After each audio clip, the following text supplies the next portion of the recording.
Hello dear student. आज हम C TET में बाल विकास एवं शिक्षा शास्त्र से 30 क्वेश्चन करेंगे और आप कमेंट में बताइएगा कि आपके कितने क्वेश्चन सही हुए हैं। अगर आपके 22, 23 या 25 जिनके सही होंगे उनकी पकड़ काफ़ी मजबूत होगी और उन्होंने अपनी तैयारी काफ़ी अच्छे से किया है। तो चलिए देखते हैं क्वेश्चन नंबर हमारा पहला क्या कह रहा है। क्वेश्चन नंबर हमारा पहला है, कह रहा है कि शिक्षार्थियों में बहुत विभिन्नताएं होती हैं। इनमें से किसके किनके लिए शिक्षक को संवेदनशील होने की आवश्यकता है। तो पहला है संज्ञानात्मक क्षमताओं को और सीखने के स्तर पर आधारित भिन्नताएं, और दूसरा है भाषा, जाति, लिंग, धर्म, समुदाय की विविधता पर आधारित भिन्नताएं। ठीक है, तो बताएंगे क्या ये पहला सही है और दूसरा सही है। ये कूट में है। पहला ऑप्शन है केवल सेकंड सही है, और दूसरा ऑप्शन है कि फर्स्ट और सेकंड दोनों सही है, और तीसरा है न तो पहला और न ही दूसरा, और चौथा है केवल पहला सही है। तो आंसर करेंगे। क्वेश्चन हमारा कह रहा है कि शिक्षार्थियों में बहुत विभिन्नताएं होती हैं। इनमें से किसके किनके लिए शिक्षक को संवेदनशील होने की आवश्यकता है। तो संज्ञानात्मक क्षमताओं और सीखने के स्तर पर आधारित भिन्नताएं हैं, और भाषा, जाति, लिंग, धर्म, समुदाय की विविधता पर आधारित भिन्नताएं हैं। तो ऑप्शन सेकंड हमारा करेक्ट आंसर हो जाएगा। ए और बी दोनों सही है। नेक्स्ट देखते हैं। क्वेश्चन नंबर सेकंड कह रहा है कि केवल कागज पेंसिल जांचों द्वारा आकलन क्या होता है। पहला है समग्र मूल्यांकन को सुविधा प्रदान करता है, दूसरा है निरंतर मूल्यांकन को सुविधा प्रदान करता है, तीसरा है सकल आकलन को बढ़ावा देता है, और चौथा है आकलन को सीमित कर देता है। ठीक है, तो केवल कागज पेंसिल जांचों द्वारा आकलन जो है ये आकलन को सीमित कर देता है। तो ऑप्शन 4 हमारा करेक्ट आंसर हो जाएगा। नेक्स्ट देखते हैं तीसरा क्वेश्चन हमारा क्या कह रहा है। तीसरा है कि माध्यमिक विद्यालय की कक्षा में शिक्षिका के पास एक बधिर बच्चा है। उसके लिए यह महत्वपूर्ण है कि पहला है उसके प्रति संकेत करें जिसे वह बच्चा बार बार भी नहीं कर पा रहा है, दूसरा है बच्चे को डांट फटकार कर उसे अलग बैठाएं ताकि वह बधिर केंद्र में प्रवेश ले, तीसरा है विद्यालय सलाहकार से आग्रह करें कि वह बच्चे के अभिभावकों से बात करें और बच्चे को विद्यालय से हटाने के लिए कहें, और चौथा है कि गृह बच्चे को उस स्थान पर बैठाएं, ये गृह नहीं है वह बच्चे को उस स्थान पर बैठाएं जहां से वह शिक्षिका के होठ तथा चेहरे के भाव स्पष्ट रूप से देख सके। तो डियर स्टूडेंट, बालक क्या है, बालक बधिर है, तो उसके लिए महत्वपूर्ण जो है वो ऑप्शन 4 हमारा करेक्ट आंसर हो जाएगा कि वह बच्चे को उस स्थान पर बैठाए जहां से वह शिक्षिका के होठ तथा चेहरे के भाव स्पष्ट रूप से देख सके। तो 4 हमारा करेक्ट आंसर हो जाएगा। नेक्स्ट देखते हैं क्वेश्चन नंबर 4। एक शिक्षक समाज के वंचित वर्ग के बच्चों की आवश्यकताओं को प्रभावपूर्ण तरीके से पूरा कर सकता है। तो पहला ऑप्शन है उन्हें कक्षा कक्ष में अलग स्थान पर बैठाकर ताकि वे अन्य बच्चों से मेल जोल न करें, दूसरा है अन्य बच्चों को वंचित पृष्ठभूमि वाले बच्चों के प्रति सहानुभूतिपूर्ण व्यवहार करने के लिए कहकर, तीसरा है कक्षा कक्ष के प्रत्येक बच्चे की आवश्यकता अनुसार अपना शिक्षण कौशल अपनाकर, और चौथा है उनकी पृष्ठभूमि की उपेक्षा करके तथा उन्हें विद्यालय में कार्य करने के लिए कहकर। ठीक है, तो डियर स्टूडेंट हमारा ऑप्शन हो जाएगा कि कक्षा कक्ष के प्रत्येक बच्चे की आवश्यकता अनुसार अपना शिक्षण कौशल को अपनाकर। ठीक है, वंचित वर्ग के बच्चों की आवश्यकताओं को प्रभावपूर्ण तरीके से पूरा कर सकता है कि कक्षा कक्ष के प्रत्येक बच्चे की आवश्यकता अनुसार अपना शिक्षण कौशल अपनाकर। ठीक है, नेक्स्ट क्वेश्चन देखते हैं। Question number 5। क्वेश्चन नंबर 5 कह रहा है कि अधिगम निर्योग्यता वाले बच्चे क्या है। ऑप्शन ए कुछ भी नहीं सीख सकते, दूसरा है अधिगम के कुछ पक्षों से संघर्ष करते हैं, तीसरा है बहुत सक्रिय होते हैं लेकिन उनकी बुद्धि लब्धि कम होती है, और चौथा है कि बहुत बुद्धिमान तथा कम परिपक्व होते हैं।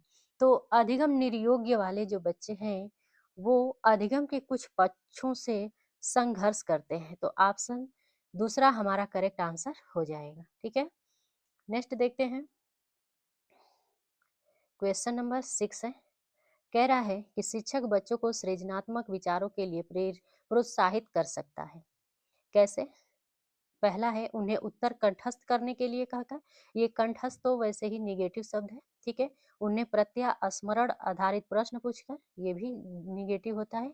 उन्हें बहुविकल्पी प्रश्न देकर, और चौथा है कि उन्हें समस्या समाधान के लिए विभिन्न तरीकों से सोचने के लिए कहकर, ठीक है। तो शिक्षक बच्चों को सृजनात्मक विचारों के लिए प्रोत्साहित कर सकता है, तो उन्हें समस्या समाधान के लिए विभिन्न तरीकों से सोचने के लिए कहकर। तो ऑप्शन 4 हमारा करेक्ट आंसर हो जाएगा। सातवां देखिए, सातवां हमारा क्वेश्चन है कि विशेष आवश्यकताओं वाले बच्चों से व्यवहार करने के लिए निम्नलिखित दार्शनिक दृष्टिकोणों में से किसका अनुसरण किया जाना चाहिए। तो पहला है उन्हें पृथक करके उनकी शिक्षा किसी भिन्न शैक्षिक संस्थाओं में होनी चाहिए। दूसरा है उन्हें केवल व्यावसायिक प्रशिक्षण दिया जाना चाहिए। तीसरा है उन्हें समावेशी शिक्षा का और नियमित विद्यालयों में अध्ययन करने का अधिकार प्राप्त है। और चौथा है कि उन्हें किसी प्रकार की शिक्षा की आवश्यकता ही नहीं होती, ठीक है। तो हमारा आंसर होगा, प्रश्न कह रहा है कि विशेष आवश्यकताओं वाले बच्चों से व्यवहार करने के लिए दार्शनिक दृष्टिकोणों में से किसका अनुसरण किया जाना चाहिए। उन्हें समावेशी शिक्षा का और नियमित विद्यालयों में अध्ययन करने का अधिकार प्राप्त हो। तो ऑप्शन 3 हमारा करेक्ट आंसर हो जाएगा। नेक्स्ट देखते हैं क्वेश्चन नंबर 8। क्वेश्चन नंबर 8 कह रहा है, ठीक है, 8वां क्वेश्चन है कि अधिगमकर्ता केंद्रित विधि का आशय है। पहला है कि शिक्षक अधिगमकर्ता के लिए स्वयं निष्कर्ष निकाल देते हैं। बी, दूसरा है कि परंपरागत व्याख्यात्मक विधियां। और तीसरा है उन विधियों को अपनाना जिनमें शिक्षा मुख्यकर्ता पात्र होता है। और चौथा है वे विधियां जहां अधिगम में अधिगमकर्ता की अपनी पहल तथा प्रयास सम्मिलित होते हैं, ठीक है। तो डियर स्टूडेंट, अधिगमकर्ता केंद्रित विधि का आशय जो है, वे विधियां हैं जहां अधिगम में अधिगमकर्ता की अपनी पहल तथा प्रयास सम्मिलित होते हैं, ठीक है। नेक्स्ट देखेंगे, 9वां हमारा प्रश्न है। 9वां प्रश्न कह रहा है कि निम्नलिखित में से कौन सा एक सीखने के लिए प्रमुख है। पहला है अनुबंधन, दूसरा है अनुकरण, और तीसरा है रटकर याद करना, और चौथा है अर्थ निर्माण, ठीक है। तो ये सब क्या है, निगेटिव शब्द होते हैं। तो सीखने के लिए प्रमुख जो है वो अर्थ निर्माण, हमारा करेक्ट आंसर 4 हो जाएगा, ठीक है। नेक्स्ट देखिए, 10वां क्वेश्चन क्या कह रहा है। 10वां क्वेश्चन है हमारा कि पियाजे तथा वाइगोत्स्की के अनुसार एक रचनात्मक कक्षा कक्ष में अधिगम क्या होता है। पहला है शिक्षक द्वारा लिखवाया जाता है तथा विद्यार्थी निष्क्रिय प्राप्त करता होते हैं। निष्क्रिय है तो ये गलत है। उद्दीपक तथा अनुक्रिया के जोड़े से होता है। शिक्षक द्वारा पुनर्बलन किया जाना है। और चौथा है शिक्षार्थियों द्वारा स्वयं, ये सृजित है, सृजित किया जाता है, जो एक सक्रिय भूमिका निभाते हैं, ठीक है। तो हमारा करेक्ट आंसर हो जाएगा कि पियाजे और वाइगोस्की के अनुसार एक रचनात्मक कक्षा कक्ष अधिगम जो है वो शिक्षार्थियों द्वारा स्वयं सृजित किया जाता है, जो एक सक्रिय भूमिका निभाते हैं। तो 4 हमारा करेक्ट आंसर हो जाएगा। डियर स्टूडेंट, नेक्स्ट हमारा क्वेश्चन है, क्वेश्चन नंबर 12 कह रहा है कि आपकी कक्षा में सीखने की विविध शैलियों वाले बच्चे हैं, उनका आकलन करने के लिए आप उन्हें क्या करेंगे। पहला है विविध प्रकार के कार्य और प्रशिक्षण देंगे। दूसरा है कि परीक्षण पूरे करने के लिए एक समान समय देंगे। तीसरा है समान अनुदेश देंगे। और उसके बाद बच्चों द्वारा परीक्षण में प्राप्त अंकों के अनुसार उनको नामित करेंगे। चौथा है कार्यों और परीक्षणों के एक समान सेट देंगे, ठीक है। तो प्रश्न है कि आपकी कक्षा में सीखने की विविध शैलियों वाले बच्चे हैं, उनका आकलन करने के लिए आप उन्हें क्या करेंगे। तो हम उन्हें विविध प्रकार के कार्य और परीक्षण देंगे। तो ऑप्शन ए हमारा करेक्ट आंसर हो जाएगा। नेक्स्ट देखते हैं क्वेश्चन नंबर 13। क्वेश्चन नंबर 13 कह रहा है कि बच्चों की सॉरी क्वेश्चन नंबर 13 कह रहा है कि आजकल बच्चों की गलत धारणाओं को वैकल्पिक धारणाएं कहने की प्रवृत्ति है, तो इसे क्या कहा जा सकता है। तो पहला है बच्चों की गलतियों की व्याख्या करने के लिए मनोहारी शब्दों का उपयोग करना। दूसरा है बच्चों को उनकी सोच में प्रौढ़ों के समान मानना। और तीसरा है बच्चों की समझ में सूक्ष्म भेद करना और उनका अपने सीखने के प्रति निष्क्रिय रहना। और चौथा है बच्चे सोच सकते हैं कि उनकी सोच प्रौढ़ों से भिन्न होती है। तो प्रश्न है कि आजकल बच्चों की गलत धारणाओं को वैकल्पिक धारणाएं कहने की प्रवृत्ति है, तो इसे कहा जाएगा कि पहचानना कि बच्चे सोच सकते हैं और उनकी सोच प्रौढ़ों से भिन्न होती है। तो 4 हमारा करेक्ट आंसर हो जाएगा। नेक्स्ट देखते हैं क्वेश्चन नंबर 14। क्वेश्चन नंबर 14 कह रहा है कि निम्नलिखित में से कौन सा एक माध्यमिक विद्यालय की कक्षा कक्ष में शिक्षक की भूमिका का सर्वोत्तम उचित वर्णन करता है। तो पहला है कि चर्चाओं के अवसर उपलब्ध कराना, दूसरा है प्रथम स्थान के लिए शिक्षार्थियों को आपस में प्रतिस्पर्धा के लिए बढ़ावा देना, तीसरा है बहुपरिप्रेक्ष्य को निरुत्साहित करना तथा एक आयामी परिप्रेक्ष्य पर केंद्रीभूत होना। ठीक है, तो चौथा है कि व्याख्या देने के लिए पावर पॉइंट प्रेजेंटेशन का प्रयोग करना। तो हमारा ऑप्शन जो है पहला करेक्ट आंसर हो जाएगा।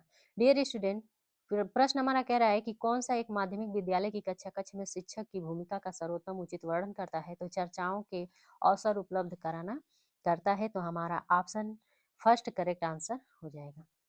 नेक्स्ट क्वेश्चन देखते हैं, क्वेश्चन नंबर 15। क्वेश्चन नंबर 15 कह रहा है कि अभिप्रेरणा और अधिगम के बारे में निम्नलिखित में से कौन सा एक कथन सही है। ठीक है, तो अधिकतम केवल तभी प्रभावी होता है जब शिक्षार्थियों में भीतरी प्रेरणा ही सीखने को अंतर्निहित इच्छा हो। ठीक है, दूसरा है अधिगम केवल तभी प्रभावी होता है जब शिक्षार्थी बाहरी रूप से प्रेरित हो, बाहरी कारणों से प्रेरित हो। तीसरा ऑप्शन है कि अधिगम में प्रेरणा की कोई भूमिका नहीं होती। चौथा है अधिगम केवल तभी प्रभावी होता है जब शिक्षार्थी बाहरी पुरस्कारों का उपयोग करने से प्रेरित हो। तो ये पुरस्कार और केवल और ये सब बाहरी है, तो ये ऐसे ही गलत है, इसमें नहीं है, निगेटिव है, तो ये भी गलत है। और अधिगम केवल तभी प्रभावी होगा जब बाहरी रूप से प्रेरित होंगे, तो ये भी गलत होगा। तो ऑप्शन फर्स्ट हमारा करेक्ट आंसर हो जाएगा। अब प्रेरणा और अधिगम के बारे में जो है वह अधिकतम केवल तभी प्रभावी होता है जब शिक्षार्थियों में भीतरी प्रेरणा हो, सीखने की अंतर्निहित इच्छा हो। तो ये हमारा करेक्ट आंसर हो जाएगा। नेक्स्ट देखते हैं क्वेश्चन नंबर 16। क्वेश्चन नंबर 16 कह रहा है कि सीखने के बारे में निम्नलिखित कथनों में से कौन सा एक सत्य है। पहला है सीखना कौशलों के संचय के समान है, दूसरा है सीखने को सामाजिक क्रियाएं सुविधा देती है, और तीसरा है सीखना एक निष्क्रिय ग्रहणशील प्रक्रिया है, चौथा है सीखना शिक्षार्थी के पूर्व ज्ञान पर आधारित नहीं है। ठीक है, तो सीखने के बारे में जो है कथन सत्य है वो हमारा सेकंड हो जाएगा कि सीखने को सामाजिक क्रियाएं सुविधा देती हैं। ठीक है, तो सेकंड हमारा करेक्ट आंसर हो जाएगा। 17 क्या कह रहा है, क्वेश्चन नंबर 17 कह रहा है कि निम्नलिखित में से कौन सी एक महत्वपूर्ण गतिविधि बच्चों को सीखने के लिए सक्षम बनाती है। तो कौन सी वो गतिविधि है। पहला है व्याख्यान, दूसरा है निर्देश, तीसरा है पुरस्कार और चौथा है संवाद। तो डियर स्टूडेंट, जो महत्वपूर्ण गतिविधि है वो संवाद है। संवाद गतिविधि बच्चे को सीखने के लिए सक्षम बनाती है। तो ऑप्शन 4 हमारा करेक्ट आंसर हो जाएगा। नेक्स्ट देखते हैं क्वेश्चन नंबर 18। क्वेश्चन नंबर 18 कह रहा है कि विकास के बारे में निम्नलिखित में से कौन सा एक कथन सही है। पहला है विकास भिन्न व्यक्तियों में भिन्न गति से होता है, दूसरा है विकास जन्म से किशोरावस्था तक बहुत तीव्र गति से होता है और उसके पद रुक जाते हैं, तीसरा है विकास जन्म से किशोरावस्था तक आगे की ओर बढ़ता है और फिर पीछे की ओर, और चौथा है विकासात्मक परिवर्तन एक सीधी रेखा में आगे जाता है। ठीक है, तो हमारा ऑप्शन जो है 18 का फर्स्ट करेक्ट आंसर हो जाएगा। विकास के बारे में कौन सा एक कथन सही है। तो विकास भिन्न व्यक्तियों में भिन्न गति से होता है। तो ऑप्शन फर्स्ट हमारा करेक्ट आंसर हो जाएगा। 19 देखिए, 19 हमारा क्वेश्चन कह रहा है कि मध्य बचपन अवधि है क्या है। 2 वर्ष से 6 वर्ष, 6 वर्ष से 11 वर्ष, 10 वर्ष के बाद या जन्म से 2 वर्ष। तो मध्य बचपन अवधि जो है 6 से 11 वर्ष होती है। तो हमारा ऑप्शन सेकंड करेक्ट आंसर हो जाएगा। नेक्स्ट देखिए, क्वेश्चन नंबर 20 कह रहा है कि किसी व्यक्ति को आकार देने में वातावरण के घटकों की कोई भूमिका नहीं होती। ठीक है, याद रखिएगा, क्योंकि प्रत्येक व्यक्ति की वृद्धि उसको आनुवंशिक संरचना से निर्धारित होती है। तो यह कथन क्या है।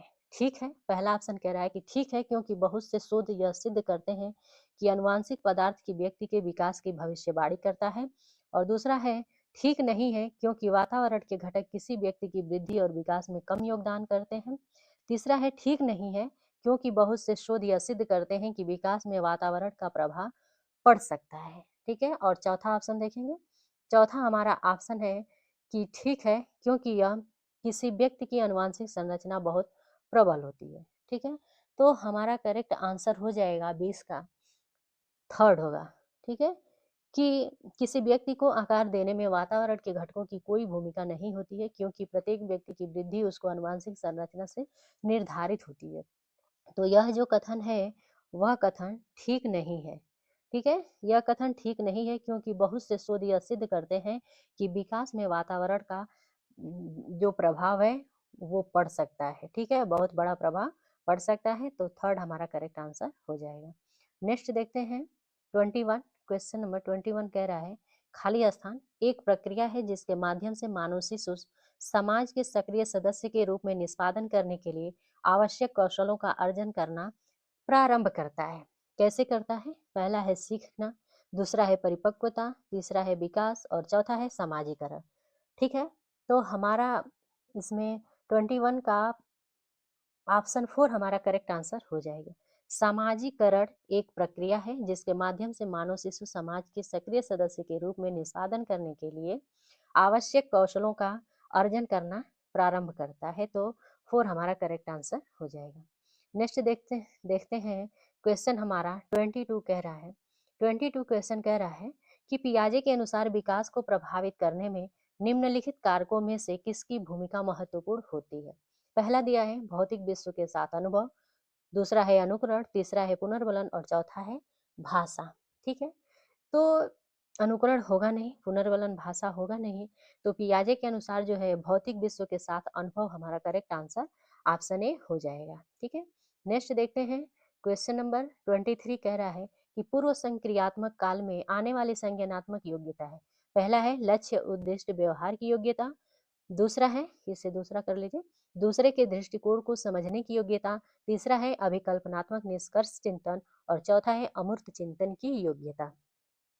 ठीक है, तो डियर स्टूडेंट, कह रहा है क्वेश्चन कि पूर्व संक्रियात्मक काल में आने वाली संज्ञानात्मक जो योग्यता है वो है हमारा दूसरे के दृष्टिकोण को समझने की योग्यता। ठीक है, तो ऑप्शन सेकंड हमारा करेक्ट आंसर हो जाएगा।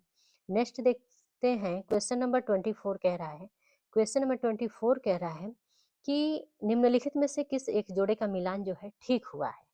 ठीक है, तो पहला है अच्छा लड़का व अच्छी लड़की अभिविन्यास अच्छा बनकर कोई स्वीकृति प्राप्त करता है। ठीक है, दूसरा है नियम और आदेश अभिविन्यास मानव अधिकारों के मूल्य के आधार पर नैतिक सिद्धांत स्वयं चुने जाते हैं। तीसरा कह रहा है सामाजिक संविदा अभिविन्यास किसी कार्य के भौतिक परिणाम निर्धारित करते हैं कि यह अच्छा है या बुरा।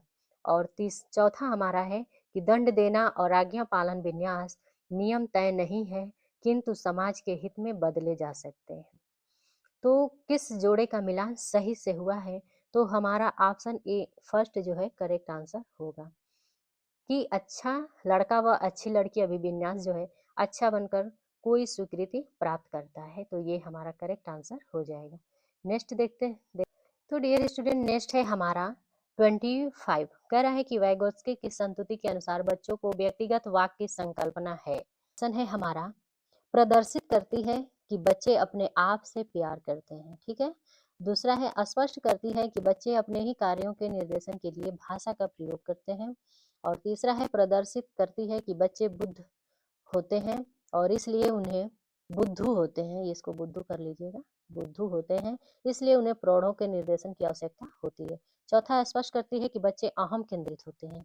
तो वाइगोत्स्की के संतुति के अनुसार बच्चों की जो व्यक्तिगत वाक है इसकी संकल्पना जो है स्पष्ट करती है कि बच्चे अपने ही कार्यों के निर्देशन के लिए भाषा का प्रयोग करते हैं। तो सेकंड हमारा करेक्ट आंसर हो जाएगा।